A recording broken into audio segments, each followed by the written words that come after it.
Գիտեմ, չի գիտի։ Դու եւ հայարցին հիմա այս սարիտակ քիմիայի մասին է։ Աշոտ, գումարած հայարցին, հավասար է ինչ, կապաղատը դու։ Ինչ եղավ, վերջ տվեք։ Մենք հենց նոր խոսում էինք այն մասին, որ շուտով կավարտենք դպրոցը ու կբաժանվենք իրար։ Մենք գուցե, իսկ դու երբեք չեք բաժանվի, դա հաստատ։ Մենք պայմանավորվենք, որտեղ էլ լինենք, ինչքան էլ զբաղված լինենք, ամեն տարի այսօրը հանդիպենք այստեղ, հա? Այնքան են այստեղ պայմանավորվել, եթե բոլորն էլ պահեին խոստումը, հիմա հրապարակում ասեղ քշելու տեղ չի լինի։ Մենք կպահենք, մենք կգանք, ու էլ գնանք Երևանը կձգի, կբերի։ Դա հաստատ է, Երևանից լավ քաղաք աշխարհում չկա։ Եկեք մի տողանուց պատասխանի կոնկուրս անցկացնենք Երևանի ինչն եմ սիրում թեմայով։ Միայն թե անկեղծ, հա։ Ասա Կարեն, Երևանի ինչն է սիրում։ Միա Երևանի գիշերները կապուտա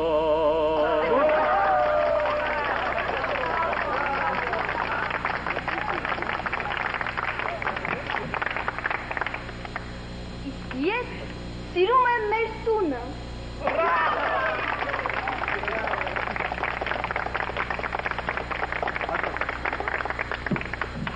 Իսկ ես սիրում եմ Սայաթ Նովա փողոցի կերասները, երբ լավ հասած են։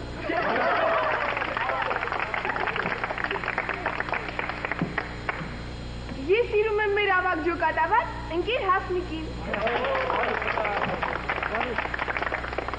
Իսկ ես սիրում եմ Երևանը Ծիծեռնակաբերդից։ Իսկ ես օպերայի այգին և մեկ էլ նտարով մի աղջկա։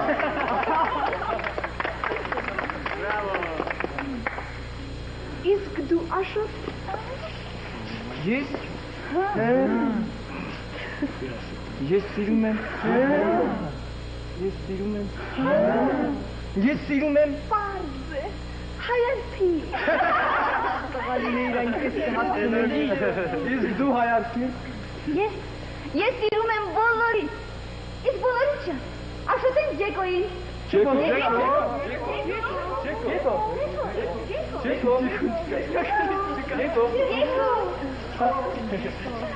Լավ շունը, այս շանը։ Իհարկե, քեզ այդ խելոք է։ Այժմ Եվուս կունենա մեր դասարանի միակ բանաստեղծուհին, որը կկարդա իր միակ բանաստեղծությունը։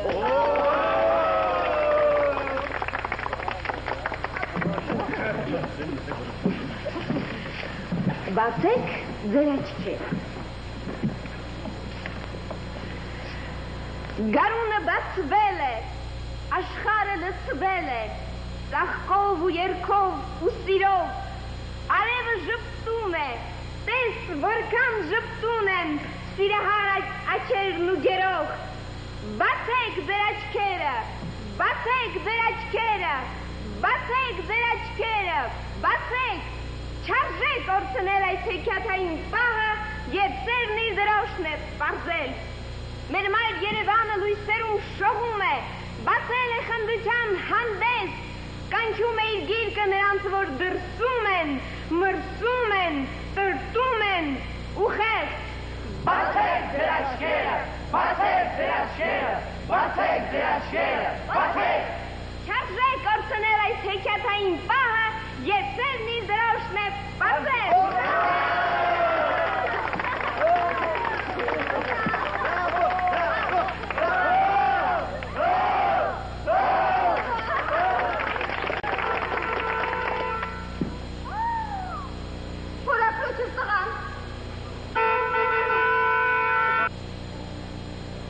Այնպես ուզում անունը թողնել կեզ գիշերային աղազի վրա որն ալուսաբացի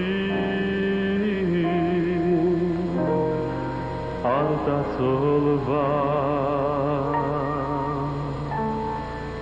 լինի ցողերու լինի ցողերու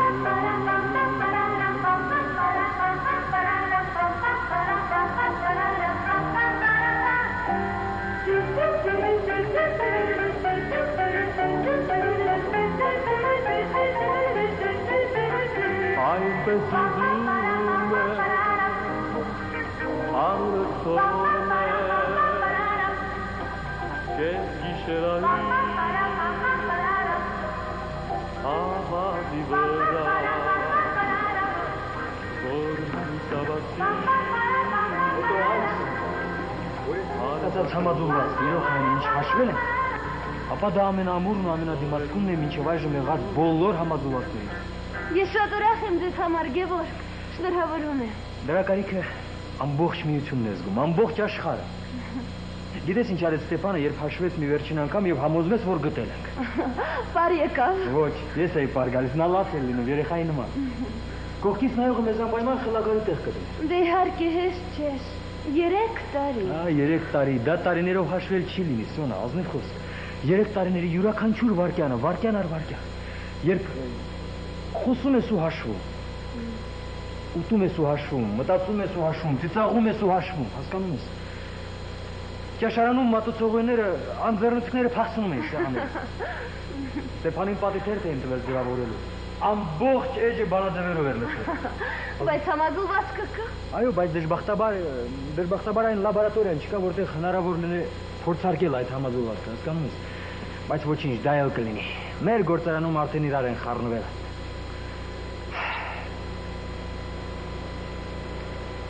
Սոնա, դու ինչու հանկարծ տխրեցիր։ Ոչ, չեմ տխրել։ Գիտես, հանկարծ մտածեցի, որ Ոչ ոք երբեք չի իմանա, թե ինչքան եք տարապել դուք, եւ ոչ մեկի հոգնը չի լինելու։ Ինչպես հիմա այսօր մարդիկ չեն մտածում, ինչքան են տարապել, ասենք, Էդիսոնը, Բեթհովենը, Էյնշտեյնը, բոլոր ստեղծողները, անևի գյուտարարից մինչև Ժոլիո Քյուրի։ Դե դա երևի բնական է, Եվ պետք էլ չէ, որ իմանան։ Բայց սպասիր, սա էլ դարձավ սիրահարների խոսակցություն։ Հիմա մեզ կողքից նայողը կհավատա, որ մենք մեծ ու հանդիսավոր նյութերի մասին ենք խոսում եւ ոչ թե 100 անգամ իրար հարցնում թեթևամտորեն դու ինձ սիրում ես, ոչ առաջ դու ասա։ Թեթևամտորեն։ Սկել թեթևամտություն չէ։ Իսկ դու մի խուսափիր։ Պատասխաներին դազնվորեն ու շիտակ։ Դու ինձ սիրում ես։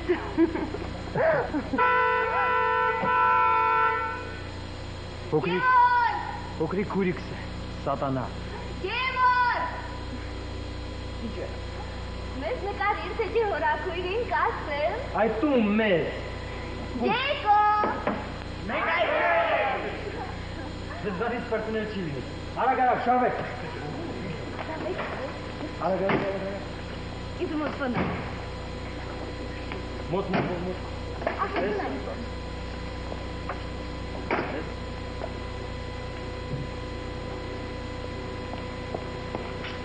Ուշադրություն։ Պես։ Ուշադրություն։ 1, 2, 3։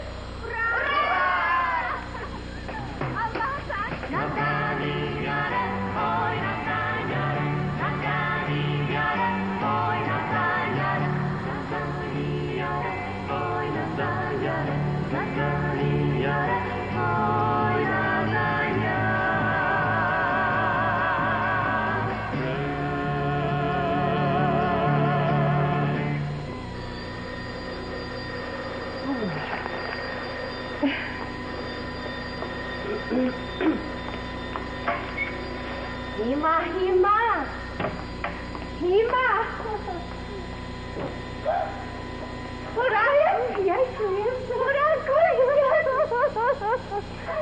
Ինչ լավ արեցի որ եկարա Ոյ այնքան էի կարոտել կեզ հորակույր այնքան Բայց մերոնք ինձ տանից դուրս չեն թողնում Վախենում են թե ինձ կփախցնեն Ճիշտն ասած մի երկու անգամ դուրս եմ եկել գախնի Բայց ինչու չեմ վախտրել հորակույրը Չաչանակ կաչանակ Ինչ լավ ես արել որ եկել ես Աբա նայեմ քեզ Աբա իրոք որ հացնելու ժամանակը մոտենում է Մենակ ես եկել հայար չի Մերոն գալիս են ծանրում ես Ուր են Ահա և նրանք Նորին պայծառափայլություն մադամ Մարին Մարին սիրելի Մարին Ես եմ պատրաստել Ինչպես է սիրելի դեսնել Լավ է Շնորհակալ եմ Մարին սիրելիս Ժենևևա անտանելի աղջիկ ես դարձել Ինչու ես վազում թողոսով հա Քեզ սազում է Ժենևևա Ինձ նայր երբ ես հետ եմ խոսում Նորին պայծառափայլություն միսիոն Զարուհի Ես ինչ սիրունասին Նայ Թաթիկն եմ ուզում Այդեն Լավ է որ եկաք համեցեք խնդրում եմ Ճիշտ ժամանակին եկաք Ճիշտ ժամանակին Որակ մեկ ինչ կա Այս ինչ սեղան եք պատրաստել քույրիկ Հյուրերի եք սպասում այո Գևորգը մեր տուն է հրավիրել մի աղջկա Օհո ուրեմն մարիաժ է ստացվում Ով է ում աղջիկն է քույրիկս Ուսանուհի է այս տարի ավարտում է ինստիտուտը Առայժմ այդքանը գիտեմ Ջանան, զալի քույրիկ, հիմիկվա աղջիկներից ավելին չես իմանա Ինչու? Ժենևևա, հանգիստ մնան և կնա նվագիր մի բան Ինչքան ասել, Ժենևևա, հանգիստ չեմ մնա Ժենևևա? Ես Ժենևևա չեմ, ես հայարդի եմ Ժակ, ինչ ես նկատում, որ աղջիկը չափնացնում է Ժենևևա, աղջիկս Ֆրանսիայում քեզ ինչպես պետք է ասեն հայարդի Ինչպես ուզում են, թող ասեն, ես Փարիզ գնացողը չեմ Լսում ես Զարուհի քույրիկ, ուրիշները խենթանում են Փարիզի համարից մեր աղջիկը Ես էլ եմ խենթանում Փարիզի համար եմ խենթանում, Լոնդոնի համար Իսկ Նյու Յորքի համար ուղղակի գժվում եմ Բայց հերվի Աղջիկս, Դու փոքրիկ ես, խելքդ չի հասնում, հորաքրոջդ հարցուց։ Նա Ֆրանսիայում է ծնվել եւ քեզ կասի թե ինչ է Փարիզը։ Փարիզ։ Գիտեմ, Հեմինգուեյ, տոն, որ միշտ քեզ հետ է, գիտեմ։ Փարիզ, Փարիզ։ Խենքնալի է Փարիզը։ Վերսալ, Նոտրդամ, Լուվր, Նացիոնալ Բլազ, Պոլոնյան անդար, Մոնպարնաս։ Գնացես այնտեղ մի փոքրիկ կաֆեում, որ սովորաբար նկարիչներն են հավաքվում։ Մի քավաթ սուրճ կվերցնես ու կերազես։ Երևանը, Կոնդը, Սարիթաղը, Աբովյան փողոցը եւ Անահիտ սրճարանը։ Կեցես հայարդի, կեցես ուրախույն, որ թույլ ես տալիս տանեն ինձ։ Այ Ժենևա։ Ներեցեք ինձ։ Զարուհի քույրիկ օգնեմ քեզ։ Չէ, Մարի, գիտես որ ամենից սիրում միայնակ։ Միայնակ։ Այո, միայնակ։ Ու շատ ես սիրում քույրիկս ամեն ինչ միայնակ անել եւ ինձ ոչինչ չես ուզում հարցնել։ Ինչի մասին։ Ինչի մասին։ Ինչի մասին։ Ֆրանսիա գնալու մասին։ Եղբայրդ եմ օտար չեմ։ Կյանքի ապագայի հարց է։ Չլսեցի՞ր որ ուզում ենք Փարիզ գնալ։ Բայց առաջին անգամ չէ որ լսում եմ։ Արդեն 1 տարի է ինչ գնում եք։ 1 տարի չէ։ 1 տարի չէ Զարուհի, 1 տարի չէ, 20 տարի է, ամբողջ կյանքում հանգստություն չեմ ունեցել, քուն չեմ ունեցել, քուն։ Ահ, Շարման, մի ասա քույրիկ Զարուհի, գիտես ամեն օր, ամեն գիշեր նույն երազն եմ տեսնում։ Բա ասում ես գիշերները քունս չի տանում։ Ձայնը Ժենևա, այդ ինչ սովորություն է մեր դերի խոսակցությանը խառնվել է։ Քույրիկ Զարուհի, գիտես ամեն գիշեր տեսնում եմ գիշերային Փարիզը։ Պոլոնյան անդարը եւ եղնիկներ եմ տեսնում անդարում։ Չէ, մի ասա Շարման, մի ասա։ Մենք ամբողջ կյանքում Ֆրանսիա գնալու մասին ենք երազել, Ժակներ միասին։ Մի՞թե ամբողջ կյանքում։ Ովքեր նորինակ երբ Երևանում տասնամյակներ ավարտում, նա բոլորովին չէր մտածում արտասահման վերադառնալու մասին։ Երեխա է, Զարուհի, երեխա։ Երբ նրա հայրենադարձ լինելը հաշվի առնելով, արտոնություններով ընդունեցին բժշկական ինստիտուտ, նա բոլորովին չէր մտածում արտասահման վերադառնալու մասին։ Երեխա է, Զարուհի, երեխա։ Իսկ ինստիտուտն ավարտելուց հետո, երբ նրան աշխատանքի էին ուղարկում շրջան, նա չասաց, թե ուզում է արտասահման վերադառնալ, այլ խնդրեց, աղաչեց, միջնորդների դիմեց, որպեսզի Երևանում մնա, եւ ընդառաջեցին, հաշվի առան, նույնիսկ հուզվել էին, չոր Հովսեփը դիմումի մեջ գրել էր, ես օտար ափերին իմ լուսաշող քաղաքամայր Երևանն եմ երազել, ինձ մի հեռացրեք իմ կարոտ Երևանից։ Երեխա է, Զարուհի, երեխա։ Ժանևևա ինձ համբերությունից մի հանի խնդրում եմ։ Այսինչ աղջիկ ես հանդել։ Սրամի։ Այո, դու արտասահման վերադառնալու մասին չէիր մտածում բոլորովին, երբ քեզ աշխատանք տվեցին կենտրոնական հիվանդանոցում, եւ չէիր մտածում նաեւ հետո, բայց երբ քո անփութության պատճառով հիվանդներից մեկը քիչ մնաց զրկվել կյանքից, եւ քեզ իբրև թե որպես պատիժ տեղափոխեցին շտապ օգնություն։ Օ, քույրիկ Զարուհի, սակայն Դոլարիր մանշեր։ Ես ինքս կպատասխանեմ։ Եթե հարցն այդտեղ է հասել, կասել։ Այո, հենց դրա համար էլ գնալու ենք, հենց դրա համար էլ չենք մնալու այստեղ։ այո, քույրիկ Զարուհի, հենց դրա համար էլ գնալու ենք։ Այսինքն Այո, ճիշտ է, ես անփույթ էի գտնվել հիվանդի նկատմամբ։ իսկ դա հիվանդի համար որևէ նշանակություն ուներ։ Չեղավ, չէ, քույրիկ, չեղավ, չէ։ Անսխալական մարդ չկա։ Հետո 10 օր ու գիշերանքում մնացի հիվանդի մոտ, մինչև փրկեցի նրա կյանքը։ Եվ այդ էր իմ վարձը, չէ։ Տեղացիների հետ այդպես կվարվեին, հա։ Ինչպես չէ, դեղացիների հետ այդպես կվարվեին։ Լսիր Հովսեփ, մարդ պետք է խիղճ ունենա։ Չէ որ նման բանի համար ուրիշներին դատի են տալիս, այդպես է թե ոչ։ Հենց այնտեղ քո Փարիզում ինչ կանեին դրա համար։ Բաց որ լեգիոնի իշխանության կտային։ Ինձ համբերությունից մի հանի շենվեվա կդրի դրած այն ասում եմ Ինչ աղջիկ է թարփատերով։ Հայարդի դու ավելի լավ կլինի բարձրանաս Բյուզանսկի ռուարվեստանոցը։ Այնտեղ քո դիմանկարի համար ինչ որ բան պակասում է։ Հաճիկով կգնամ։ Հայարդի։ Գնում ես, լսիր բան ունեմ ես քեզ ասելու։ Անգեր Բյուզանտին իմանունից ասա, ես նրա հետ շատ կարևոր գործ ունեմ, ես քիչ հետո կբարձրանամ նրա մոտ, լավ։ Եղավ հայր։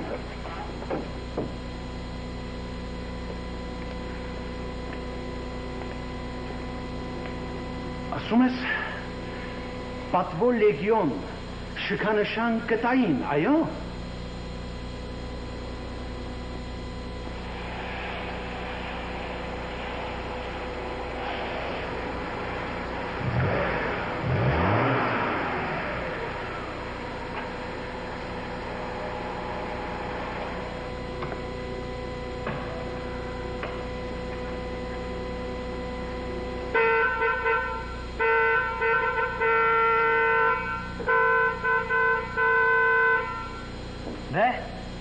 Գնացինք։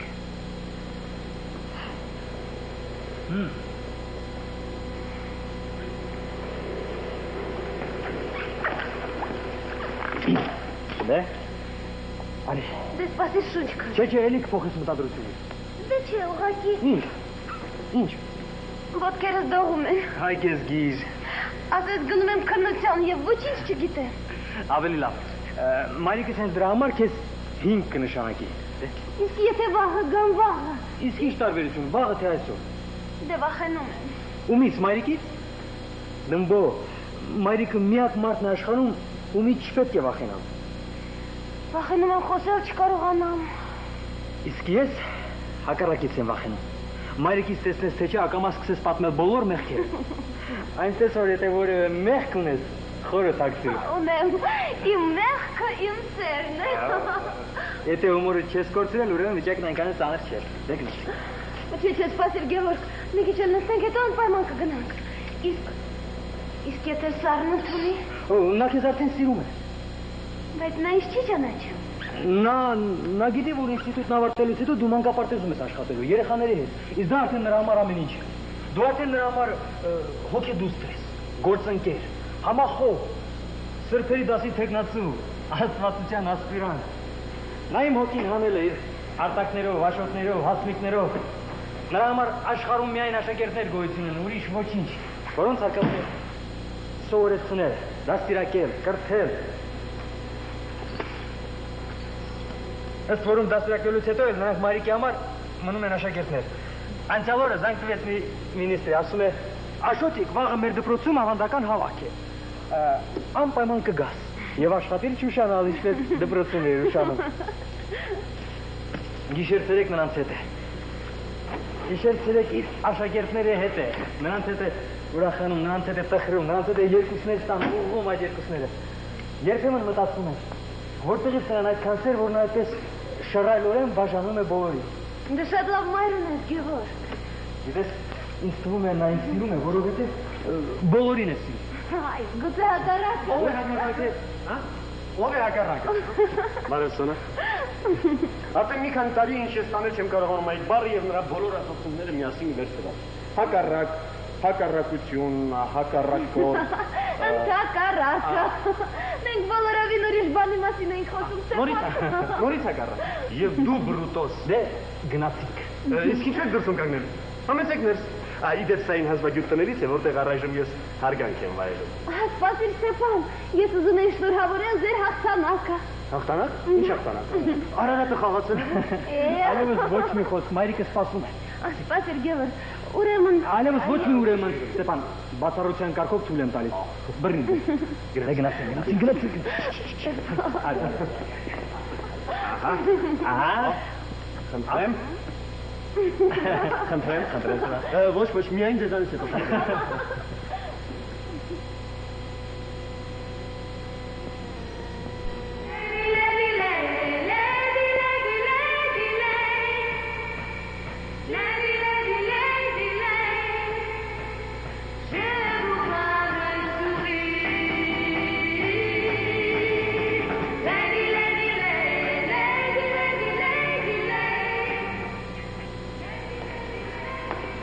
ոչ մի կերպ չեմ կարողանում հասկանալ։ Ինչ գործ կարող է ունենալ Հովսեփը նկարիչ Բյուզանդի մոտ։ Երբևէ չեմ նկատել, որ Հովսեփը նկարչությամբ հետաքրքրվի։ Ջանեմ, Ժակը ուզում է մի քանի նկար գնել, հետը Փարիզ տանելու համար։ Հայաստանից կարոտն առնելու համար։ Ինչ կարոտ, քույրիկ Զարուհի, փոքրիկ բիզնես։ Լսել է, որ հայկական պեյզաժները նախքին ունեն Ֆրանսիա հայերի մոտ։ Տանում է, որ դրամ վաստակի։ Եվ այդ դրամով Փարիզում սեփական հիվանդանոց բացանի։ Ինչու դրանով։ Խոսրովը խոստացել է։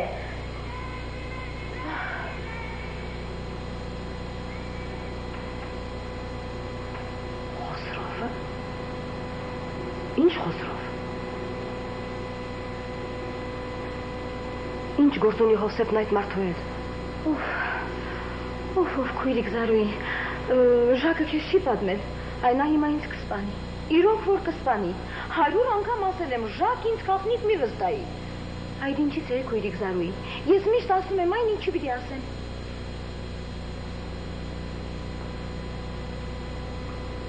Ինչ անամոթություն։ Ուրեմն եղբայրս այն նորի է հասել, որ դրամ եմ ուրոն։ Այդ էլ ումից, Խոսրովից, իմ նախկին ամուսնուց։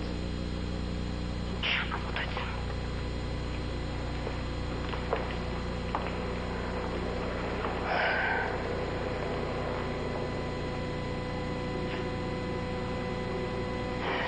Եղբայրս բոլորովին ինքնասիրություն չունի ինչ է։ Արդեն մոռացել է, որ նույն այդ Խոսրովը շան վախոտի նման փողոց շպրտեց նրան, եւ վաճառող աշակերտ էր աշխատում նրա խանութներից մեկում,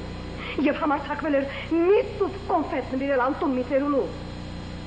Փողոց շպրտեց, նույնիսկ հաշվի չարա, որ Հովսեփն իմ եղբայրն է, որ ես իր կինն եմ։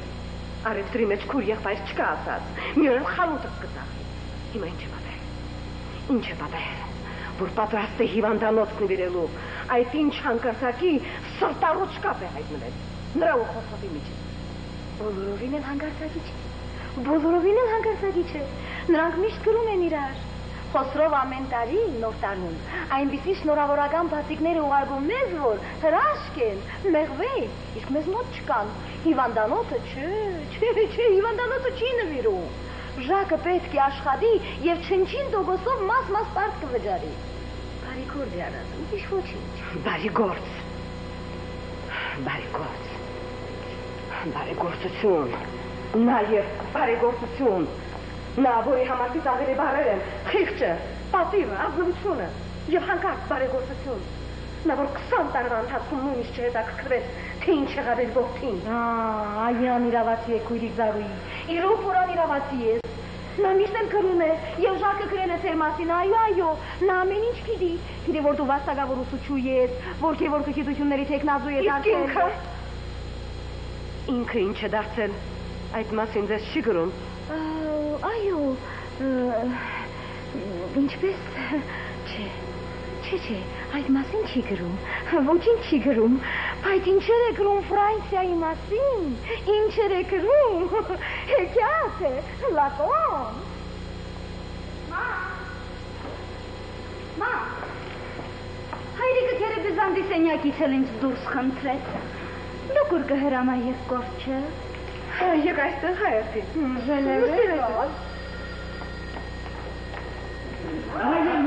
Այո, բարեձեցիք իմ Զարուհի։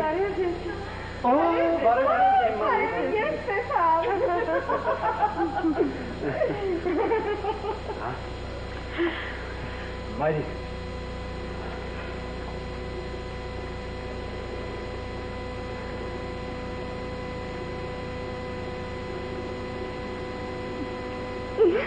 Բրավո։ Անցավ առանց քննարկան։ Անձայն, միաձայն։ Ծանոթացիր Սոնա, իմ քերակին է, Տիկին Մարի։ Շատ ուրախ եմ, Տիկին Մարի։ Իմ քույրիկը Հայրդին։ Ես արդեն գիտեմ։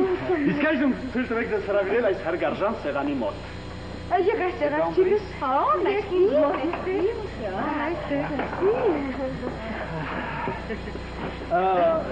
Իսկ ուր է քերին։ Ժակը մի քանի րոպեով Բյուզանդի արվեստանոցը բարձրացավ։ Ժակը Բյուզանդի մոտ։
Ձեր նկարում աղջիկս շատ մեծ չէ։ Կներեք իհարկե երբյուզանտ ես գեղանկարչությունից համարյա ոչինչ չեմ հասկանում, բայց կարծես թե այնքան էլ Ժնևևային նման չէ։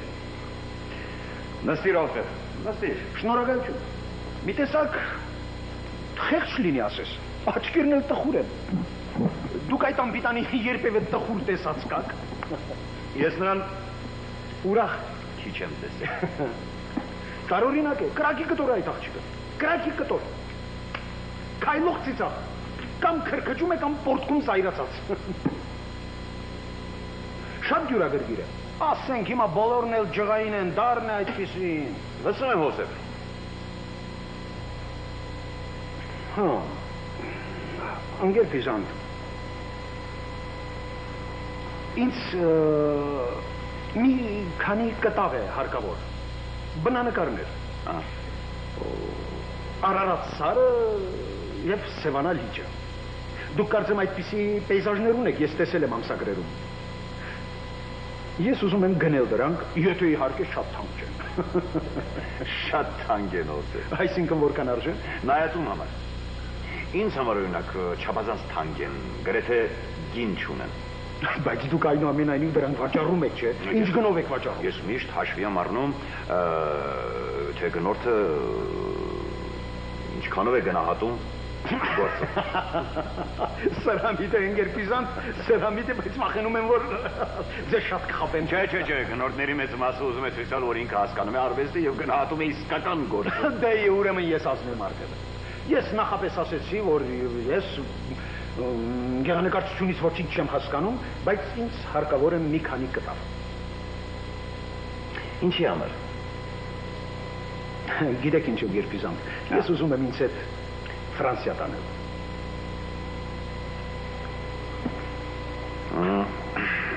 Հա թե ինչ։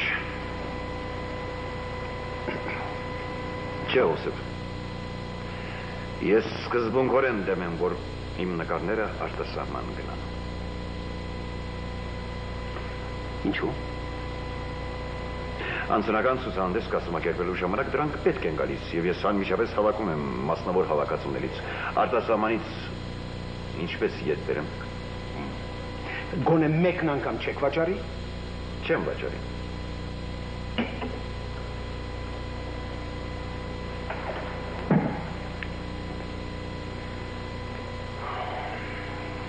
Իսկ աղջկաս նկարը։ Այդ դիմանկարը ինձ Զարուհին է պատվիրել, դա նրա սեփականությունն է։ Ահա թե ինչ։ Գիտեք ինչ, ընկերպյուզանտ, ես անկեղծ մարդ եմ եւ ամեն բանում սիրում եմ անկեղծությունը։ Ինձ թվում է, որ դուք ինձ մերժում եք միայն այն պատճառով, որ ես գնում եմ Հայաստանից։ Չես սխալվում։ Հավանաբար դուք եք ինձ համարում դավաճանի նման մի բան։ Գիտես ինչ Հոսեփ։ Իմ խորին համոզմամբ աշխարհում ամեն մարդ ինքը պետք է ընտրի իր ապրելու տեղը։ Կարելի ապրել հայրենիքում, բայց դավաճանել հայրենիքին։ Կարելի ապրել շատ ու շատ հեռու, բայց լինել հայրենասեր։ Ես էլ նույնն եմ ասում։ Երկրորդ համաշխարհային պատերազմի ժամանակ, երբ Սովետական միությունը, այդ թվում եւ Հայաստանը վտանգի մեջ էին, արաբական աշխարհում ապրող հայերը իրենց հանգանակությամբ մի ամբողջ տանկային դիվիզիա գնացին եւ Սասունցի Դավիթ անունով ուղարկեցին հայրենիք ֆաշիզմի դեմ կռվելու։ Նրանք հայրենասերներ էին։ Իհարկե։ Երբ նույն այդ պատերազմի ժամանակ օկուպացիայի ենթարկված Ֆրանսիայում Միսակ Մանուշյանն ու նրա ընկերները հենց մեր զարուհին դիմադրության շարքերում կռվում էին ֆաշիզմի դեմ, նրանք հայրենասերներ էին։ Այո, իհարկե, բայց հո հիմա հայրենիքը վտանգի մեջ չեն, Գերբիզոն։ Եթե հայրենիք ասելով դու ես սովետական Հայաստանը հասկանում, իհարկե, հայրենիքը վտանգի մեջ չէ։ Եվ եթե կամ մեկը, որ իրոք վտանգի մեջ է, դա արտասահմանում ապրող հայն է։ Ուծացման վտանգը։ Դա ասեն վտանգ չէ, դա ուծացում է։ Դու գիտես, ես շրջել եմ գրեթե ամբողջ աշխարհը։ Մեքսիկայում հիմա չկա մի հայ երեխա, որ իմանա հայերեն։ Հայերեն իմացող ոչ մի երեխա չկա հայ Լատինական Ամերիկայի եւ ոչ մի երկրում։ Նոր Զելանդիայում, Ավստրալիայում, Հնդկաստանում, որտեղ էլ որ կան, մեկ սերունդ հետո չեն լինելու։ Նրանց ավակները չեն հիշելու, որ հայ են։ Նրանց հայրենիք է պետք, հասկանում ես։ Արտասահմանում հայ մնալը դառնում է պատրանք, միֆ, ֆիկցիա։ Առանց հայրենիքի մարդ չկա, առանց հայրենիքի հայ չկա։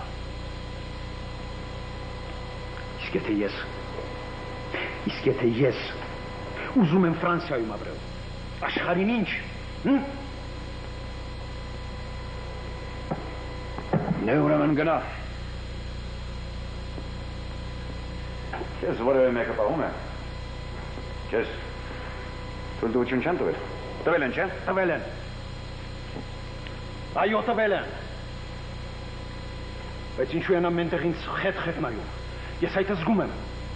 Իմ ընկերները, իմ հարևանները հենց իմանում են, որ ես որոշել եմ մեկնել արտասահման։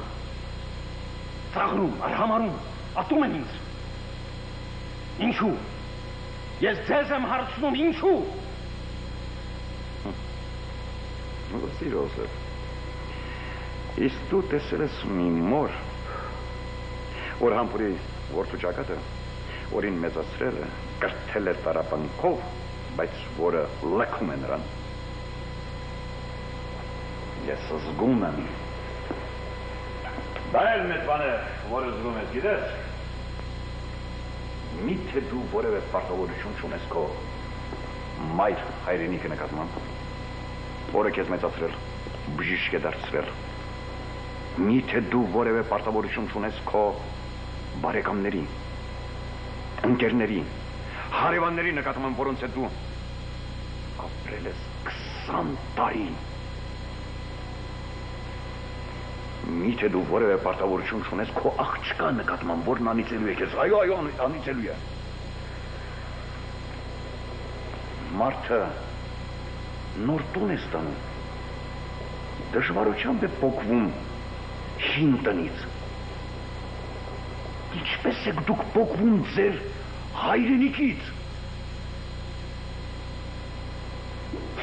Օլալա, ընկեր Բյուզանտ։ Երբեք մտքովս չեր անցնի, թե դուք այդքան համուտ ագիտատոր եք։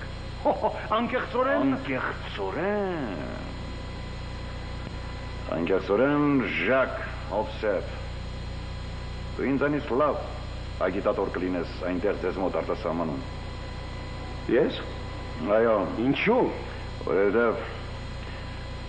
դրսում ապրող մեր հայրենակիցները երբ ճանաչեն քեզ ու տեսնեն, թե այդ ովքեր են, որ հայրենիքում տեղ չունեն, կշտապեն Հայաստան։ Սպասեք ընկեր Պիզան։ Չէ՞ որ քիչ առաջ ինքներդ ասացիք, որ մարդն ինքն է ընտրում իր ապրելատեղը։ Բայց այո, մարդն այո, ով ճիշտ է ընտրում իր ապրելու տեղը եւ միայն իր համար չի ապրում։ Ես տեսել եմ կամա թե ակամա սխալված մարդկանց։ Դրանք կորած մարդիկ են, անհող, անհայրենիք, օտար մարդիկ են։ Ես Աֆրիկայում մի հայ միլիոնատիրոջ տեսա, որ երկու բաժակ խմելուց հետո փորձեց Աշտան երկիր դրախտավայր երկել եւ լաց եղավ երեխայի նման։ Ես Լոնդոնում մի ռուս վտարանդի տեսա, որը ստվերի նման հետևում էր մեր խմբի ռուս տղաներին, աղաչում էր, որ ռուսերեն խոսեն իր հետ, գոնե հայ են, որովհետև նա մեռնում էր հայրենիքի կարոտից։ Ավստրալիայում ես մի հայ պատանու տեսա, որը 5 տարի առաջ է քեզ նման փախել Հայաստանից։ Կիզաում էր։ Թե ինչ բան է հայրենիքը, որտեղ հաց այնտեղ կաց։ Բայց չանցած մի 2 ժամ ամեն ինչ մոռացած հառաչեց։ Պարոն Բիզան, էլի Երևանում այնպիսի քյավաբ կեֆեն, որի հոտից մարդ խենթանար։ Ախ, ասում եմ, մեկ անգամ էլ այդ հոտ առնեի ու հետո մեռնեի։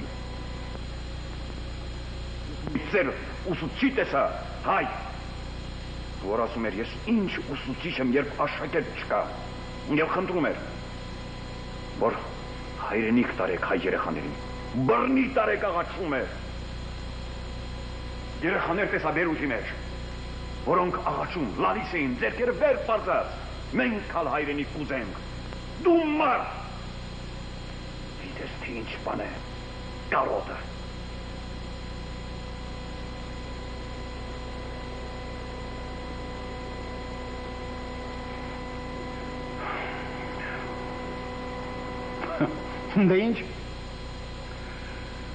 Դե ինչ ընկեր Պիզանտ, մենք էլ կգնանք կարոտելու։ Գնա։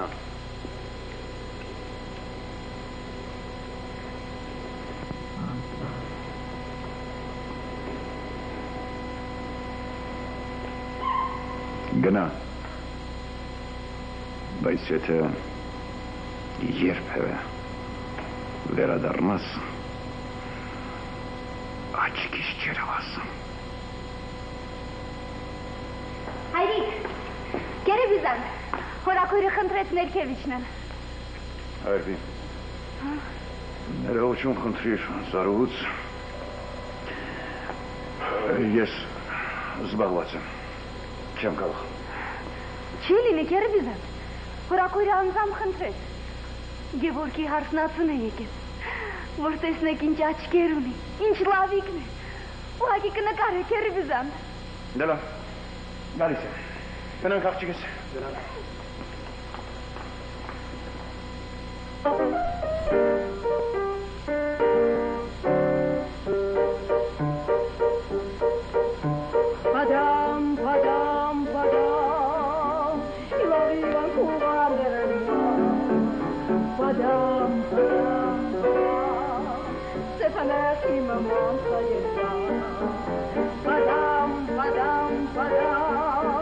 Je prenne après moi ça, mais d'avoir cette c'est tout. Bravo, madame. Bravo.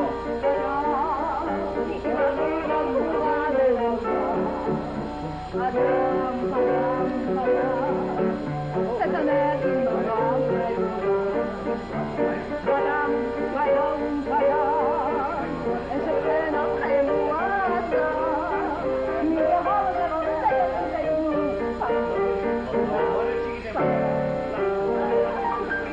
Bravo, Titi Marie. Bravo, Titi Marie. Շատ բարի, հոյակապ ես։ Ինձ թվում է, թե այս երկը ես առաջին անգամ հասկացա։ Իմիջայլոց, մեր սալոնում երկու վարսավիչ կան։ Երկուսն էլ այս երկն են երկում։ Ծիծաղելի է, չէ՞։ Խուղիոս։ Աշխատիր ինքդ ավելի ծիծաղելի չդառնալ։ Ինչու մոնամի։ Իսկապես հիանալ երթիկին Մարի։ Շնորհակալություն բարեկամներ, թե ես ասեմ կմտածեմ, որ դուք ինձ ծաղրում եք։ Ոչ, Մարի։ Անդրեմ տիկին Մարի։ Ժակ նայ, տրաշք է, ֆլակոն։ Հիանալի է։ Գայժը։ Ես կցանկանայի, որ հայարփին արտասանես։ Ժնևևա աղջիկս, մոն բլամուղը, կանչերի մոդանավոր է, իմ կապույտ սեր։ Իսկ ինչու կապույտ սեր։ Ես անարած եմ խոզեի։ Ես արտասանը չեմ ուշ։ Ժնևևա, ես չեմ կարողանում հասկանալ։ Լավ, չեղավ։ Նա կարտասանի միայն այն ժամանակ, երբ ինքը ցանկանա։ Բռնի ծնված երկը երկ չէ։ Շնորհակալություն հորակույր, որ գոնե այս հարցում ինձ ես պաշտպանում։ Ժնևևա։ Հորակույրն առանց այնը քեզ շատ է երես տվել։ Լինգ հա։ Շնորհակալ։ Մարի։ Տիկին Մարի, տորտի այս կտորը ուղիղ ձեզ է նայում։ Կընտրում եմ հյուրասիրվեք, մի քաշվեք, ես եմ հյուրասիրում։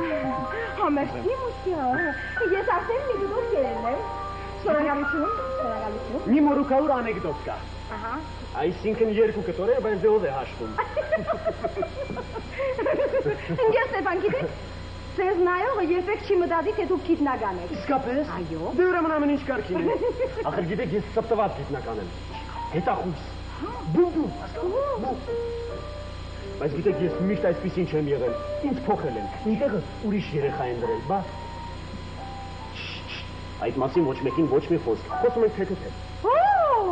Թե-թե։ Դուք ֆրանսերեն եք գիտեք։ Եվ առանց ֆրանսերենի ինչպես կարող եմ հետախուզել։ Աշխատել։ Ինչ անալի մարդ է Բյուզանդը։ Մտքովը չէր անցնի, որ մի օր ես նրա հետ միևնույն սեղանի շուրջ կնստեմ։ Արտասովոր ու դժբախտ մարդ է Սոնա։ Նրա ամբողջ ընտանիքը փլատակների տակ է մնացել։ Նա աշխարհում ոչ ոք չունի։ Իսկապես,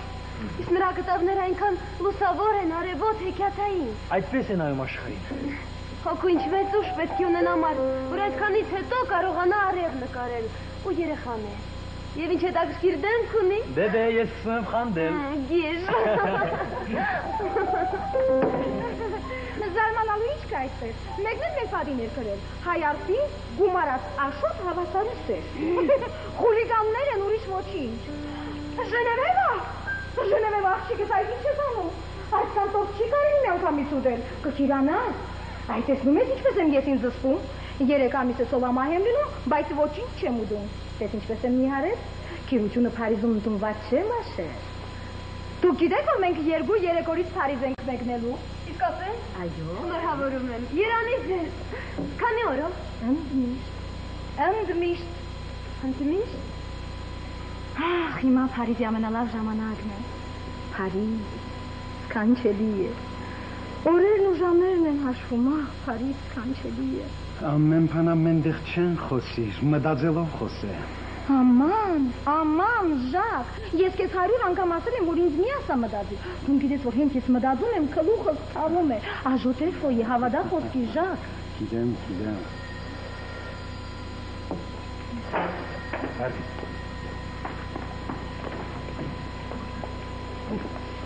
Մամա, Փարիզի։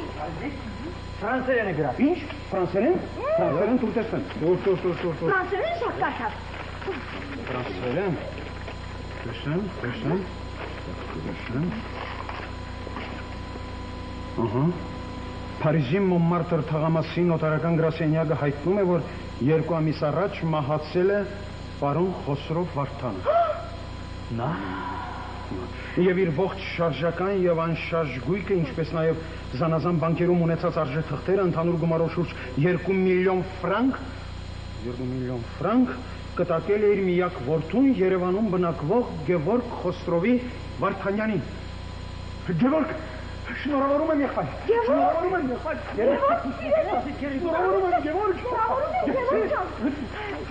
Ինչ ես անում, դու հասկանում ես, քերի։ Չես հավատում, իհարկե չէ, իր հավատով կսպասեր։ Դուրս արի, թող կարտա տորտում, դուրս թող կարտա։ Ժակ։ Գևորգ։ Նա քո հայրն է։ Հիմա ինչ պիտի անենք, Ժակ։ Մայրիկ, Ով էր իմ հայրը։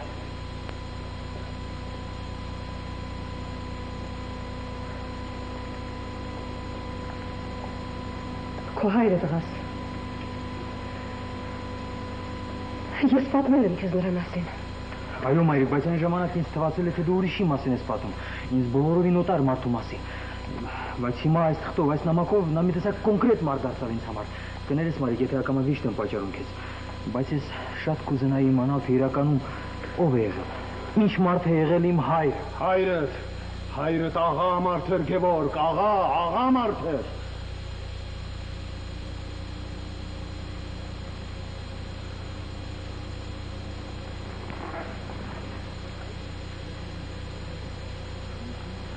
Դե որ այդպես է, ես կպատմեմ։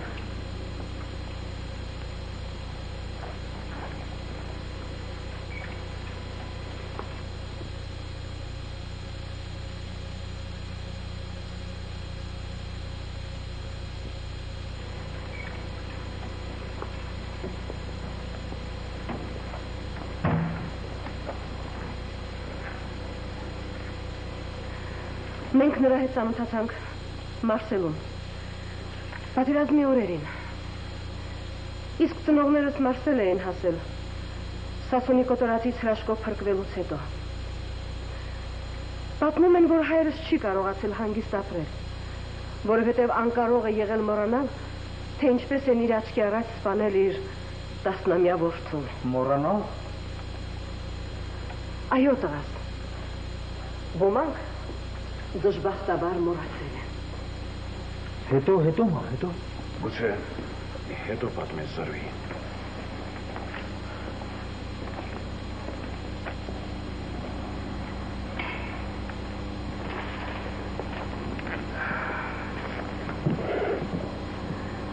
Հայրս մի տարի շրջում է Մարսելում։ Իր նման մի քանի Ֆրանսիայում ապրող Սասունցի հայերի հավաքում շուրջը, վերադառնում հայրենիք եւ դառնում հայդուկ։ Կռվում են, որքան կարողանում են։ Այնպիսի ահ ու սարսափ են տարածում, որ Սասունի նահանգապետը ստիպված կառավարական զորք է խնդրում այդ մի բուռ նահատակների դեմ։ Եվ ահա այնտեղ էլ իր հայրենի սարերում զոհվում է իմ հայրը։ Քո պապը, որը գրեթե քո տարիքին էր տղաս։ Պատմում են նաև, որ գնդակը դիպել էր ուղիղ կրծքին։ Նա չի թողել վերքը կապեն։ Մեռել է լուր եւ հանգիստ, խաղաղված հառաչելով։ Հիմա հանգստացա, այլևս չպիտի ամչնամ իմ գառնուկեն։ Ես ուզում եմ, որ դու իմանաս տղաս, թե ով եմ ես, եւ ում այլունն էր հոսում իմ երակներում, երբ աշխարհ եկա, եւ իմացա, որ հայր չունեմ, որ մայրս աղախին է, որ ես մի մարսելցի հայ որփուկ եմ, որի նմաները շատ կային այդ ժամանակ Մարսելում, եւ որտեղ չկայի։ Ամբողջ աշխարհն էր լի հայ որբերով։ 8 տարեկանից աշխատել եւ օգնել եմ մորս, միաժամանակ եւ սովորել է։ Նա մի անգամ էլ ամուսնացավ իր նման մի խեղճ ու անտեր մշեցու հետ։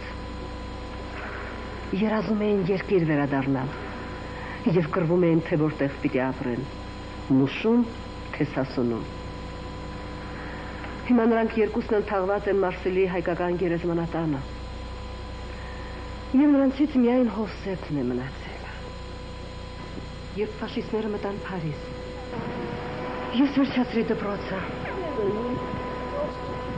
Ֆրանսիայի կոմունիստների շարքերն անցա այն օրը, երբ ֆաշիստները մտան Փարիզ եւ կռվեցին նրանց դեմ,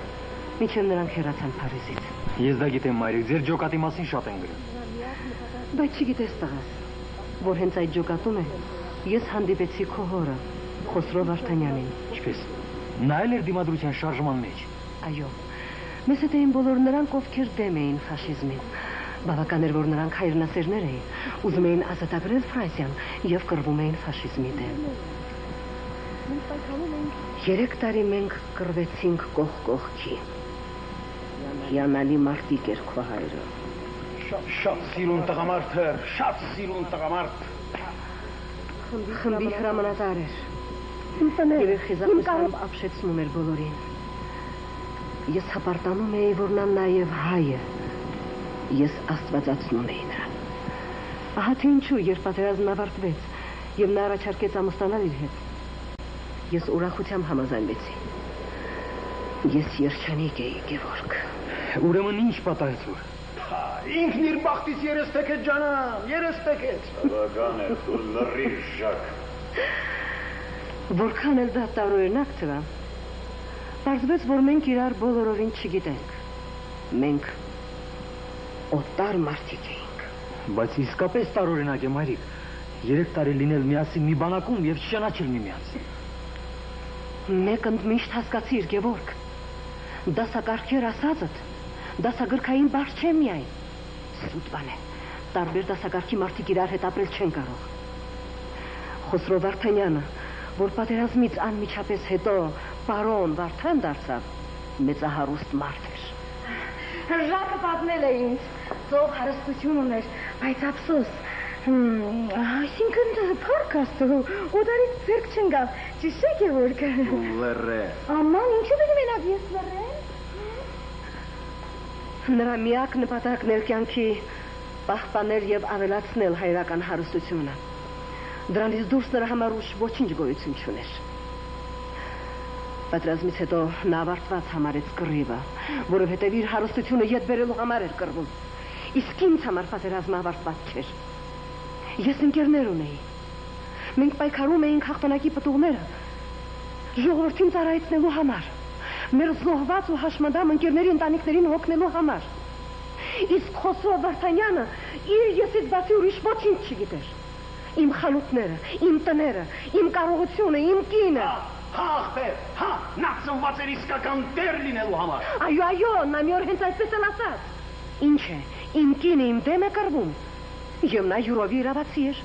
Մենք պահանջում էինք բարձրացնել բանվորների աշխատավարձը։ Իր նախկին զինակիցների աշխատավարձը։ Իսկ նա իր բանվորների, իր այդ զինակիցների, իր նախկին ընկերների աշխատավարձն իջեցնում։ Կարող ենք մենք միասին ապրել։ Դու չէիր կարող, դու չէ։ Պատերազմից հետո սկսվեց հայերի ներգաղթը սովետական Հայաստան։ Մենք երջանկությունից իրար էինք խառնել, ցուցակներ էինք կազմում, խոսում էինք մարդկանց հետ։ Այդ օրերին ես դերուտում եմ, ինչ էր կատարվում։ Մարդիկ լալիս ադերսում էին, որ ցուցակագրվեն առաջին քարավանին։ Հիշում եմ, սովետական դեսպանատան մուտքի մոտ էին քնում ընտանիքներով, բոլորի շրթներին ներգաղթ բառն էր, հիշում եմ։ Իսկ Խոսրո Վարդանյանը ամեն ինչ անում էր ներգաղթը ձախողելու համար, կարծում է քաղաքական որևէ նկատառումով ոչ, նա պարզապես չէր ուզում զրկվել էժան բանվորական ուժից, որովհետև իր խանութներում, իր արհեստանոցներում մեծ մասամբ հայեր էին աշխատում, իսկ հայերը մխիթարվում էին, որ իրենց լեզուն հասկացող, իրենց ցավը իմացող հայտեր ունեին։ Մինչդեռ չգիտեին, որ այդ հայտերը նրանց կիսով չափ պակաս է աշխատավարձ վճարում, քան ֆրանսիացի բանվորներին։ Չափազանցնում ես քույրիկ, չափազանցնում ես, ուղղակի չափազանցնում ես։ Իսկ երբ այնուամենայնիվ ես օգնեցի ներգաղթը կազմակերպելուն, մենք արդեն հակառակորդներ էինք։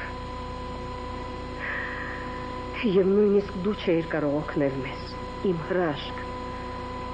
որ լույս աշխարհ էր եկել եւ ուզում էիր ապրել։ Ծանր է եղել քեզ համար, մայրիկ։ Ծանր էր, Գևորգ։ Բայց ես այնուամենայնիվ մի փորձ եւս կատարեցի մեր ընտանիքը փրկելու։ Դա անմտություն էր իհարկե։ Ես նրան առաջարկեցի միասին մեկնել Հայաստան։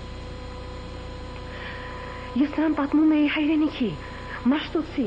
ամենուրեք հայերեն խոսող մարդկանց ապահով հանգիստ կյանքի մասին։ Ես նրան ասում էի, որ մեր զավակը չպետք է ապրի օտարության մեջ, մենք թույլ չպետք է տանք այն։ որովհետև եթե կռվի ժամանակ ոչ ոք չէր հիշեցնում մեզ, որ մենք օտար ենք, ապա պատերազմից հետո բոլորը մեզ վրա նայում էին, որ մենք օտարներ ենք։ Բայց նա ծիծաղում էր եւ ասում. Փող ունեցողը ոչ միտեղ օտար լինել չի կարող։ Դե, ճիշտ չէ, հա? Ճիշտ չէ։ Այդ ժամանակ ես սպառնացի նրան, որ կվերցնեմ քեզ, կբռնեմ քո ձեռքը եւ մենակ կգնամ Հայաստան։ Այդ ժամանակ նա ծիծաղեց եւ լրջությամբ ասաց. ինչպես չես հասկնար տիկին, որ Հայաստանի մեջ ես անելիք չունիմ։ Այստեղ ես կրնամ ունենալ նոր զավակ, նոր կին։ Իսկ Հայաստանին մեջ, բոլշևիկների Հայաստանին մեջ ինձով կուտայիմ հարստությունը։ Դրանից հետո ես կարող եմ մնալ նրա հետ։ Ոչ մայրիկ չի կարող։ Այդ ժամանակ բռնեցի քո ձեռքը եւ եկա Հայաստան։ Դրա համար շնորհակալ եմ, մայրիկ։ Իսկ հիմա ինչ ես մտածում, մամ։ Չգիտեմ։ Ինչ է նշանակում այս կտակը։ Ինչ է նշանակում այս ժառանգությունը։ Եթե իմ հայրը իրոք այն մարդն է, ինչ դու նկարագրում ես, ապա ամենապարզ տրամաբանությամբ նա այդ հարստությունը ինչ պետք է կտակեմ։ Այո։ Իսկ գուցե նա զղջացել է, մամ։ Գուցե մահից առաջերտ մարդ հակում է իր հաշիվները կյանքի հետ, նա հասկացել է իր կյանքի անհետեթությունը։ Նա զգացել է քեզ պատճառած ցավի ահավորությունը։ Գուցե զղջացել է ինձ անհայր թողնելու համար։ Դրա համար նա կաշխատեր միայն վրեժ խնդիր լինել։ Ումից։ Իսկ նրա կարծիքով ով խլեց նրանից իր կնոջն ու զավակին, ով խլեց նրանից իր միամիտ բանվորներին, ով ապացուցեց, որ կյանքում ամենակարևորը փողը չէ, որ մարդ կեցե ոչ միայն հացիր, ինչպես Աստվածաշնչում է գրված։ Հայաստանը։ Սովետական Հայաստանը։ Կներես մայրիկ։ Եթե դու միայն իմանայիր, թե ինչպիսի ատելությամբ էր նա արտասանում սովետական բառը։ Կներես մայրիկ, բայց ինձ թվում է դու խտացնում ես գույները։ Իհարկե խտացնում է գույները։ Լավ չէ հանգուցյալի մասին վատ խոսել։ Տանել չեմ կարողանում, երբ ասում են հանգուցյալի մասին վատ բան չի կարելի ասել։ Ուրեմն երբ մարդ կենդանի է, նրա մասին ամեն ինչ կարելի է ասել, իսկ մահը սրբագործում է ինչ է։ Մահը սրբագործել է Լենք Թեմուրին, Ներոնին, Հիտլերին, Թալյաթին, երիցս անիծյալ լինեն նրանք։ Ճիշտ եք դուք։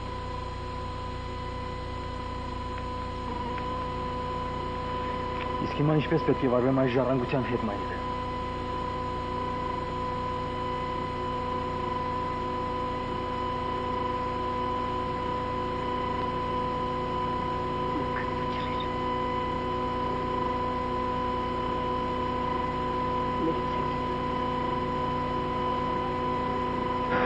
Ով կմտածեր, թե նա այսպիսի կյանք է անցել։ Ինձ միշտ թվացել է, թե ամենախաղաղ ու ամենաերջանիկ մարդն է եղել տիկին Զարուհին։ Համոսայանը լավ է ասել։ Ֆոտորիկներ են եռում հատակից, թեև երեսից այսպես հանդարտ են։ Շատ է տանջում Զարուհին։ Առողջությունն էլ արդեն այն չէ։ Այո, ես վախեցնելու համար չեմ ասում, բայց իբրև բժիշկ նկատում եմ, որ այն չէ։ Այդ տարիքը, քաղցած ու հորտ մանկությունը, պարտիզանական կյանքը, հետո ընդհարումները Խոսրովի հետ։ Իսկ հիմա քույրիկը կհանգստանա ինչպես որ պետք է, եւ կապրի թաքուհու նման ինչպես վայել է իրեն։ Դե վերջո բավական է եղբայր ինչքան ծառայեց ուրիշներին, թող ուրիշները հիմա ծառայեն նրան։ Ինչ եք ասում, ինչի մասին եք խոսում, չեմ հասկանում։ Դե լավ է, Շտուրգևորգ, դու հո նրան մենակ չես թողնելու։ Իսկ ինչու ես պետք է նրան մենակ թողնեմ։ Սպասիր, տանելու ես հետը Փարիզ, չէ։ Այսինքն նա ինքը քեզ մենակ չի թողնի, ես նրան լավ եմ ճանաչում։ Օհո, պարոն Ժակը նոր խաղաթղթեր է բացում։ Հին խաղաթղթերը։ Միամիտ բաներ ես ասում, Քերի։ Միթե մայրիկը ուսումնական տարվա կեսին կթողնի իր դպրոցը, իր դասարանը, իր աշակերտներին։ Ինքդ հավատում ես դրան։ Սպասիր, մենք իրար լավ չենք հասկանում։ Խոսքը ընդհանրապես գնալու մասին է, մեզ նման։ Ինչպես։ Ընդմիշտ։ Այո։ Ահա թե ինչ։ Քերի ասում ես Մարիկին լավ է ճանաչում, միթե նա Հայաստանից հեռացողն է։ Մի ասա Գևորգ, հանգամանքները հիմա փոխվել են։ Ես այնպիսի պրեսենտիմենտ, որ Զարուհի քույրիկ այստեղ չի մնա։ Նա հանուն քեզ ամեն ինչ կանի Գևորգ։ Նա քեզ այնպես է սիրում, որ մտքովդ էլ չանցնի, թե նա քեզ կարող է մենակ թողնել, իրենից հեռու Ֆրանսիայում ապրել։ Իսկ ինչու մենք պետք է Ֆրանսիայում ապրենք, գժվել եք ինչ է։ Սպասի։ Իսկ ինչ պետք է անես հորդ ժառանգությունը, հա? Ինչ պետք է անես։ Թքատա ժառանգության վրա։ Կտան կբերեմ չեն տա իրենց հերնել անես։ Չեղավ Գևորգ, չեղավ։ Կներես իհարկե, բայց երեխա ես Գևորգ, երեխա ես։ Իսկ ինչ պետք է անես այդ փողն այստեղ, հա? Ինչ պետք է անես այդ փողն այստեղ։ Ասենք թե մի ավտոմեքենա գնեցիր կամ մի տուն կառուցեցիր։ Հետո մնացածը ինչի վրա պիտի ծախսես։ Մնացածը կամ ով քեզ կթողնի որ ծախսես։ Դու կարծում ես այստեղ փող ունեցողներ քիչ կան, հա? Զանազան պահեստապետներ, բուֆետչիկներ ու շուկայի մարդիկ, որտեղ են երևում նրանք, հա? Կամ ինչպես Երևան։ Այստեղ դրամը դողդողալով են կուտակում եւ դողդողալով էլ թաքցնում են։ Եվ որքան շատ են ունենում, այնքան ավելի շատ են դողդողում։ Այնքան ավելի վատ են հագնվում ու ապրում, որ Աստված չանի չիմանան։ Այստեղ մարդ հարստանալու իրավունք չունի Գևորգ, իրավունք չունի, որովհետև ամեն մի պատահական մարդ կարող է բռնել կոկորդիցդ ու հարցնել. Ինչ միջոցներով ես ավտոմեքենա գնել, ինչ միջոցներով ես տուն կառուցել, ինչ փառայեղ դեմագոգն է։ Ինչ միջոցներով ես կնոջդ համար 3 մուշտակ գնել։ Ինչպիսի սարսափ, քելողիո։ Մի վարքյան։ Իսկ դու գիտես թե ինչ է դրամը Փարիզում, հա? Օլալա, դու փոքրիկ էիր Գևորգ, իսկ ես գիտեմ թե ինչ է դրամը Փարիզում։ Այնտեղ որքան շատ դրամ ունենաս, այնքան ավելի քիչ կհարցնեն թե որտեղից է քեզ այդ դրամը։ Եթե դու դրամ ունես, դու սուրբ ես, դու կեսարի կնոջ նման վեր ես կասկածից, դու իրավունք ունես, դու տեր ես։ Դու կարող ես ուսածը տամ մոտ կանգնել եւ ասել. ուզում եմ իմը լինի այս տունը։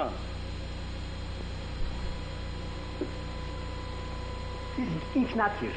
կարող ես գնել։ Կարող ես ասենք Օստապ Բենդերի նման կանգնել եւ ասել.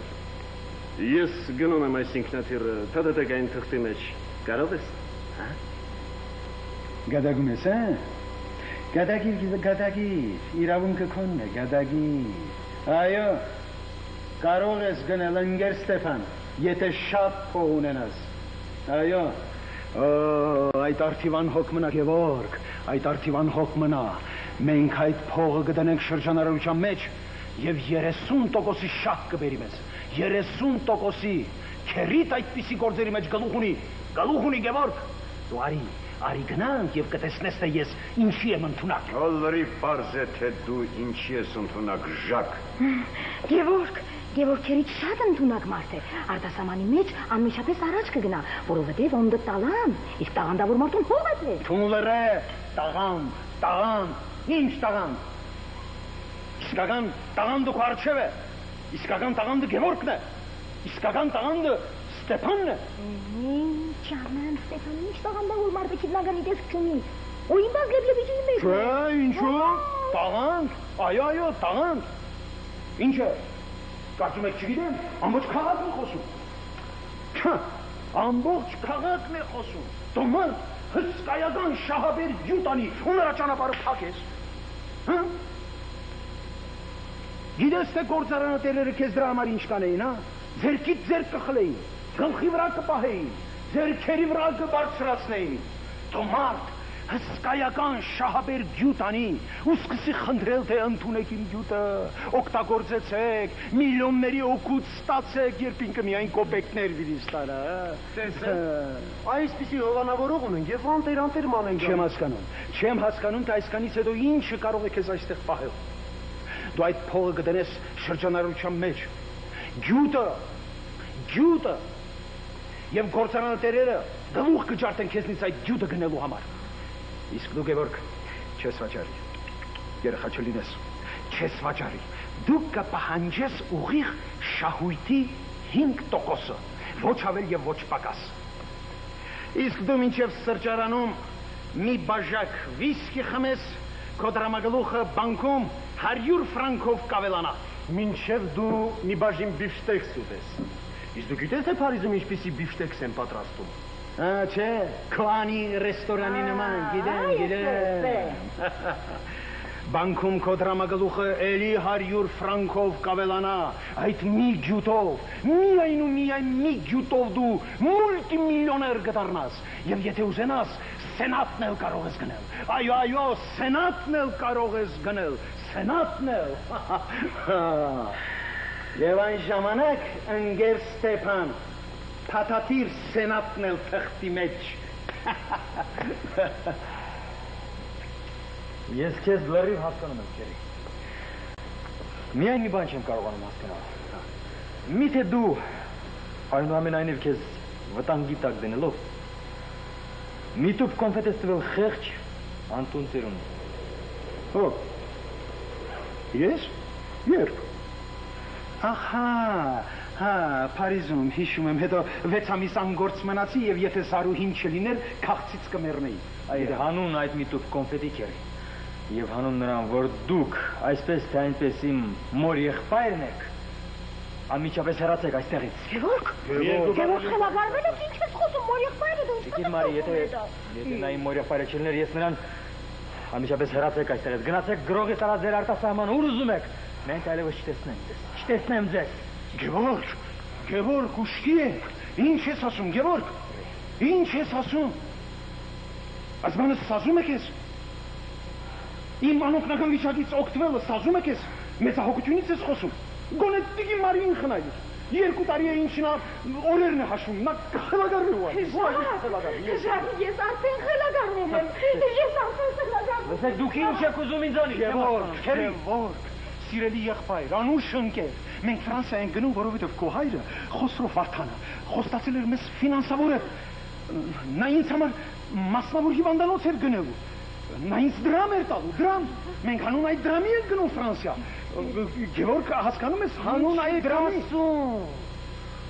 Իսկ ես կարծում եի, թե գաղափարական տարաձայնություններ ունեք, թե ինչ որ սկզբունքներ են ձեզ ստիպում փոխել ձեր քաղաքացիությունը։ Ինչ սկզբունքներ, ինչ հայացքներ, ընկեր Ստեփան, ինչ սկզբունքներ, միթե մարդ հանցավոր է, որ ուզում է շքեղ ապրել, հարուստ ապրել, ահա իմ սկզբունքը։ Սկզբունքը որն է, Ժակ, լա պրինցիպ։ Եվ հանուն այդ հարստության ես պետք է թողնեմ իմ տունը, իմ հայրենիքը, այո։ Քո տունն ինչ է այդ տղա, դու պալատների մեջ կապրես, պալատների։ Օմոն ամո։ Վերցրեք։ Բավական է, ամոթ է։ Այս մարդիկ ինքնասիրություն չունեն, ինչ է։ Գևորգ, սիրելի եղբայր, հասկացիր մեզ, հասկացիր, սիրելի Գևորգ, ախր մենք արդեն թույլտվություն ստացել ենք, տոմսակներն արդեն գնել ենք, մի քանի օրից հետո մենք պետք է օդանավակայանում լինենք եւ հետո Փարիզ, դու հասկանում ես։ Գևորգ, ասա այո, ծերկը թամբուրեմ։ Ասա, Գևորգ, ողջունի եմ գալիս, Տիկին Մարի, համոթ է։ Գևորգ, հասկացիր ինձ, ախր այդ փողը խո չես թողնելու այնտեղ, հա, գոնե հանուն սկզբունքի, այնտեղ խո չես թողնելու մնա կապիտալիստների ձեռքին, հա, դու այնտեղ կխոսեք, ասա, ոտքը պակնեմ, ասա, Վերջ տնեք, ժոնևեմ ասայնը, կողոսուք է։ Դու պետք է լրես թե ոչ, ասա, Գևորգ, նոխկալի է, վերջ ասեք, Տիկին ասա, ոտքը պակնեմ, ասա, Գևորգ, Մայրիկ, ինչ են ուզում ինձանից, չեմ հասկանում։ Այս ինչ է նշանակում։ Ուրեմն դուք միայն Խոսրովի հույսով եք գնում, այո։ Իհարկե քույրիկ, իհարկե։ Հիմա ինչ պետք է անենք։ Իսկ ինչ արեցիք տան վաճառքից ստացած գումարը։ Տուն, ինչ տուն։ Ահա, Մեր տունը, որ վաճառեցիք 60,000 ռուբլով։ Ժակ, այս աղջիկը մեր թշնամին է։ Այն տունը, որ կառուցել էիք պետական վարկով, եւ որի գրեթե կեսն էլ պետությունը զիջեց ձեզ։ Միակողմանի հիշողություն ունեք, պարոն Ժակ։ Իսկ ավտոմեքենան քանիսով վաճառեցիք, Քերի։ Եվ քանի գորգերում բնանկարներ եք տանում Մասիսի տեսարաններով։ Սպասեք, ինչ եք ասում, Գևորգ ջան, ախր Դու հասկացիր, ես գործ եմ ուզում սկսեմ։ Ինձ շատ փող է պետք, շատ փող։ Ես պարտքերի մեջ խրված եմ։ Հիմա ինձ շատ փող է պետք, շատ փող, որպեսզի ես կարողանամ գնալ ախր։ Ախր ես ինչպես վեր կենամ գնա։ Ախր ես ինչպես ուրիշ տեղ մնամ։ Ախր ուրիշ տեղ հայրեններ չկա։ Ախր ուրիշ տեղ հորովել չկա։ Ախր ուրիշ տեղ սեփական մոխրում, սեփական հոգին խորովել չկա։ Ախր ես ինչպես վեր կենամ գնամ։ Ախր ես ինչպես ուրիշ տեղ մնամ։ Ախր ուրիշ տեղ ամեն մի քարի, առվի, ակոսի իմ աչքերին նայող մանկություն չկա։ Ախր ես ինչպես վեր կենամ գնամ։ Ախր ես ինչպես ուրիշ տեղ մնամ։ Ախր ես ինչպես ապրեմ առանց ինձ։ Հիմա հասկացար քո արածը, Ժակ։ Դա հանցագործություն է, հասկացեք։ Ջանım երեխա է, դյուրագրգիռ չի հասկանում։ Աղջիկս, հո քեզ կարապնարան չենք տանում, Փարիզ ենք տանում, չէ՞։ Հայացի սիրելիս։ Տասիր, հանգստասիր, շունչ քաշիր, հետո խոսենք։ Ինչու են ինձ երեխայի տեղ դնում հորակույր, ինչու։ Դուք իմ տարիքում պարտիզան էիք, կռվում էիք ֆաշիստների դեմ։ Կերեբզակ, հորակույր, գոնե դուք ինձ հասկացեք։ Ինչ անեմ, ասեք, մի խորհուրդ տվեք ինձ։ Ես չեմ ուզում այստեղից գնալ, չեմ ուզում ձեզնից հեռանալ։ Ես չեմ կարող ապրել առանց ձեզ, առանց մեր տան, մեր փողոցի, առանց մեր դասարանի։ 10 տարի միասին ենք սովորում։ Մի ընտանիք ենք, եղբայրներ ու քույրեր։ Ու իմի վեր ես կենում, նայում ես օտարի նման ու ասում։ Մնաք բարով, ես գնացի։ Ախր ուր ես գնում, ինչի համար։ Ես ինչ պատասխանեմ նրանց։ Նայում են ինձ ոմանք խղճահարությամբ, մյուսները զարմանքով։ Առաջ մեզ մոտ ինչ-որ բաներից դուր չէին գալիս, ճիշտ է։ Բայց հիմա, որ գիտեմ էլ չեմ տեսնելու, նայում եմ ու լացս գալիս։ Ես մեր ամեն ինչն եմ սիրում, ամեն ինչ։ Փողոցների փոշին եմ սիրում, կոպիտ խոսող տղաներին, դասերից փախչելու համար ինձ երկուս դնող դասատուներին։ Լավովից կարող է այստեղից տանել, ով իրավունք ունի։ Ծնողները։ Բայց ես չեմ ուզում, օրակույր, չեմ ուզում։ Դու դեռ անչափահաս ես սիրելիս, և դժբախտաբար քո փոխարեն վճռում են ծնողներդ։ Ուրեմն ոչ ոք իմ կարծիքը չի հարցնում։ Իսկ դու կարող ես առանց քո ծնողների ապրել։ Չգիտեմ։ Այդ տեսնում ես աղջիկս, քանի դու դեռ չես կարող ապրել առանց նրանց, ուրեմն չես կարող նաև ինքնուրույն վճիռ կայացնել։ Ուրեմն ես պետք է գնամ հորակույր։ Գնամ, որ Բակրատի նման նամակ գրեմ, հա։ Ինչ նամակ։ Մեր դասարանից էր։ Անցյալ տարի ծնողները վերադարձան արտասահման։ Լաց էր լինում, չէր գնում, տարան։ Հիմա նամակ է գրում։ Լավ էլ չէր սովորում, տարածխալներով է գրել, ահ։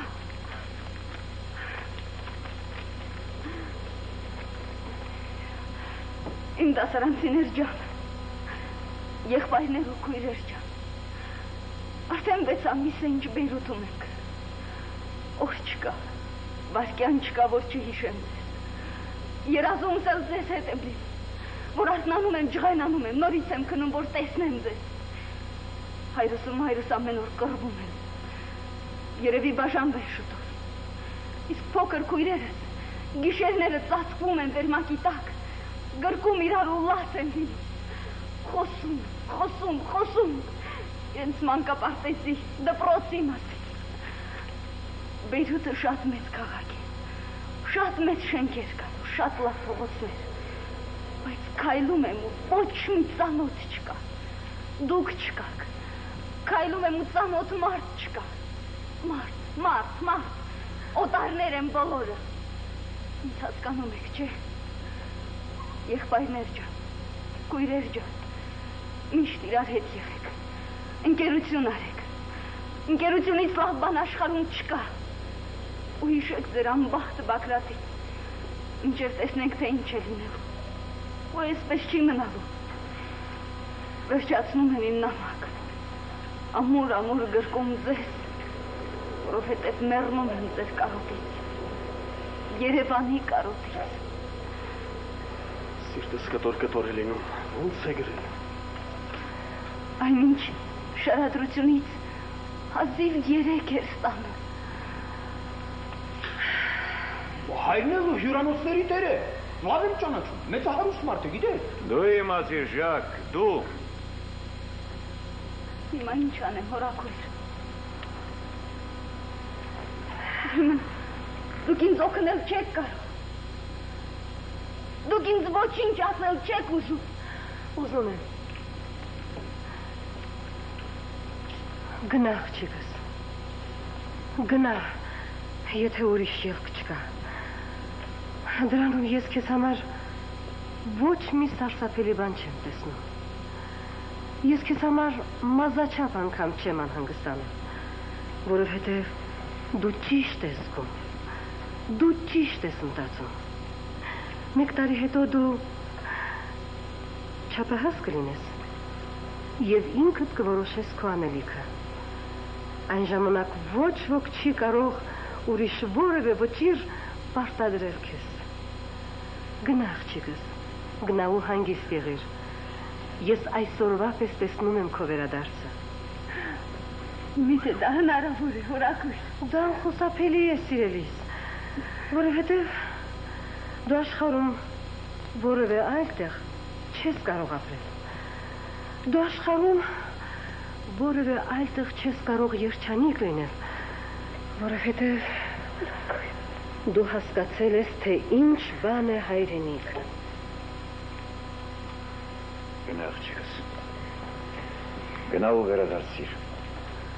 մենք բոլորս սպասում ենք քեզ։ Այո, ես էլ այդ եմ ասում, չենք հավանի ետ կգանք, այնպես չենք գնա։ Իհարկե, քանիսն են գնացել ու ետ եկել, չի ուզում ետ կվերադառնանք։ Մարդ էլ ինքնակամ օտարություն գնա չեմ ասում։ Հենց բանն էլ այդ է։ 2000 տարուց ավելի փորձել են մեզ բռնի քշել, դերահան անել մեր երկրից։ Եվ միայն 55 տարի է ինչ իսկական հայրենիքի դեր ենք դարձել։ Հնարավորություն ենք ստացել հավաքելու, միավորելու մեր հալածված, ծվեն եղած բզկտված բեկորները, իսկ դուք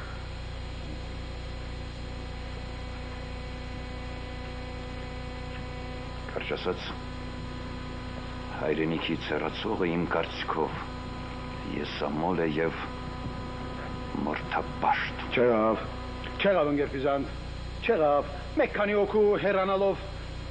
հայրենիքին ինչ պիտի լինի։ Հայրենիքին ոչինչ էլ չի լինի, ինչ լինելու է ձեզ է լինելու, ինչ լինելու է ձեր զավակներին է լինելու։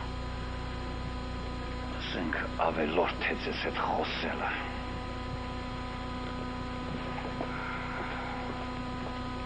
Մեկ վարկյան։ Գևորգ, ես քեզ հետ առանցին խոսելիք ունեմ։ Մեկ վարկյան, գներեք, մեկ վարկյան, Գևորգ։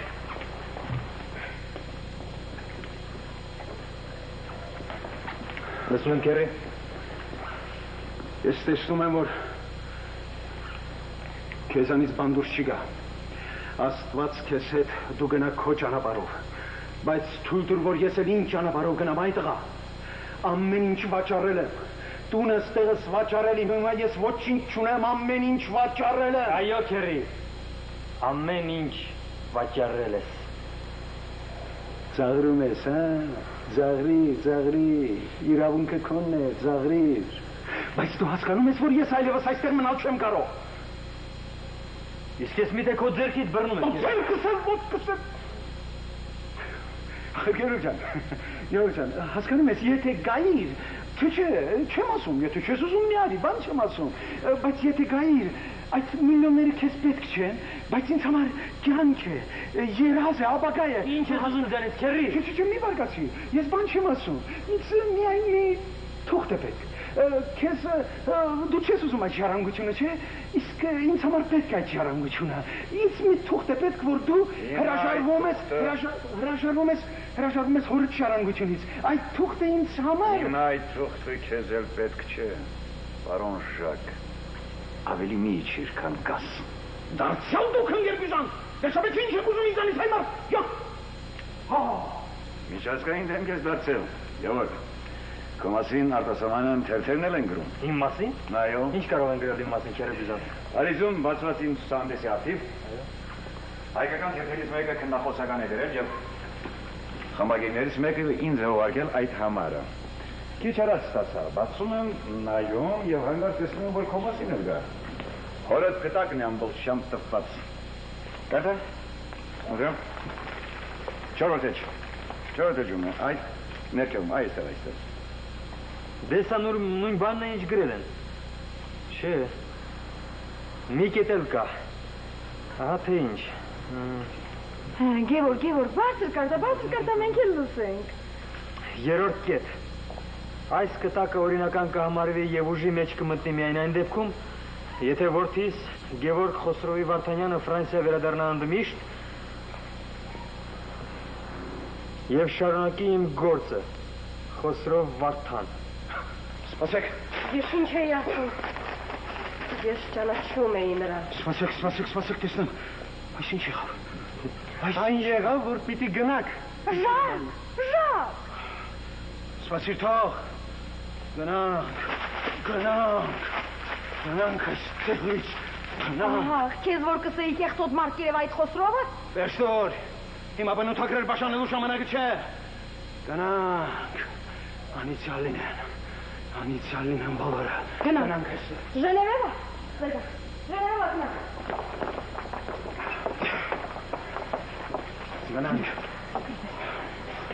Գնանք այստեղ։ Գնանք աղջիկս։ Իսկ ինչ միջոցներով եք գնալու, պարոն Ժակ, հա? Կներեք իհարկե հետաքրքրությանը։ Ոչինչ, ընկեր Ստեփան, մի կերպ կհասնենք, կապրենք, մի մտածեք, շնորհակալ ենք ձերի դասախոսության համար,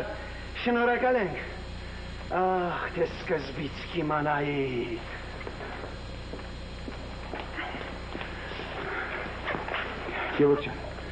Գևորգ ջան, խնդրում եմ լավ մտածես, ախր միլիոններ են, դու հասկանում ես, Գևորգ ջան, միլիոններ են, ախր ձերքիցդ բաց մի թող, մտածիր մինչև մի որևէ քայլանելդ, ախր միլիոններ են, Գևորգ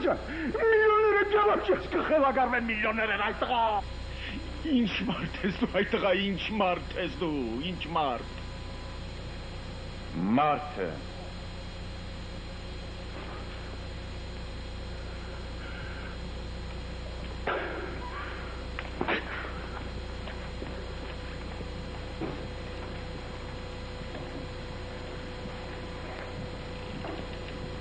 Իսկ գուցե դու գնաս, մնաս այնտեղ եւ տեր դառնաս այդ ժառանգությանը, դա ահռելի հարստություն է։ Ես դա հարցնում եմ տղաս, որովհետեւ հիմա շատերը քեզ նույնը կհարցնեն։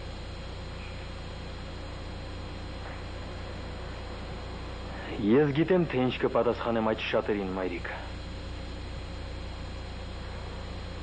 Բայց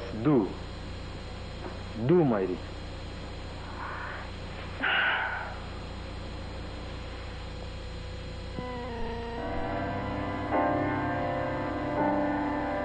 Այնպես ուզում եմ անունդ թողնել քեզ գիշերային աղազի վրա որն հալուսաբացի արտացոլվա լինի ծովերում լինի ծովերում ուշադրություն։ Եկեք մի տողանուց պատասխանի կոնկուրս անցկացնենք Երևանի ինչն եմ սիրում թեմայով։ Միայն թե անկեղծ, հա։ Ասա Կարեն, Երևանի ինչն է սիրում։ Երևանի գիշերները կապուկան Իսկ ես սիրում եմ Սայաթ Նովա փողոցի կերասները։ Երբ լավ հասած են։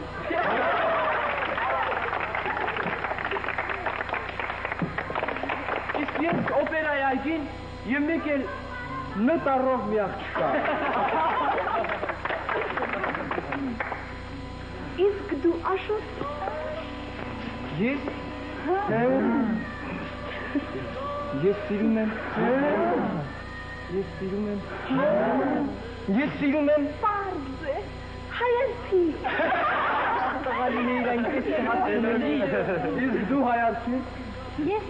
Ես սիրում եմ բոլորին։ Իսկ բոլորի չէ։ Աշոտեն Ձեկոյին։ Իհարկե, քեզից խելոք է։ Այժմ ելույթ կունենա մեր դասարանի միակ բանաստեղծուհին, որը կկարդա իր միակ բանաստեղծությունը։ Բացեք ձեր աչքերը։ Գարունը բացվել է, աշխարհը լցվել է, ծաղկով ու երգով ու սիրով, արևը ժպտում է, տես որքան ժպտուն են սիրահար աչքերն ու գերող։ Բացեք ձեր աչքերը, բացեք ձեր աչքերը, բացեք ձեր աչքերը, բացեք, չարժե կորցնել այս հեքիաթային պահը և սերն իր դրոշն է պարզել։ Մեր մայր Երևանը լույսերում շողում է, բացել է խնդության հանդես, կանչում է իր գիրկը նրանց, որ դրսում են, մրցում են, տրտում են ու խեղճ։ Բացեք ձեր աչքերը, բացեք ձեր աչքերը, բացեք ձեր աչքերը, բացեք։ Չարժե կորցնել այս հեքիաթային պահը և սերն իր դրոշն է պարզել։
Սերս կասրեց ինչ վեր գարնանարավոր, գար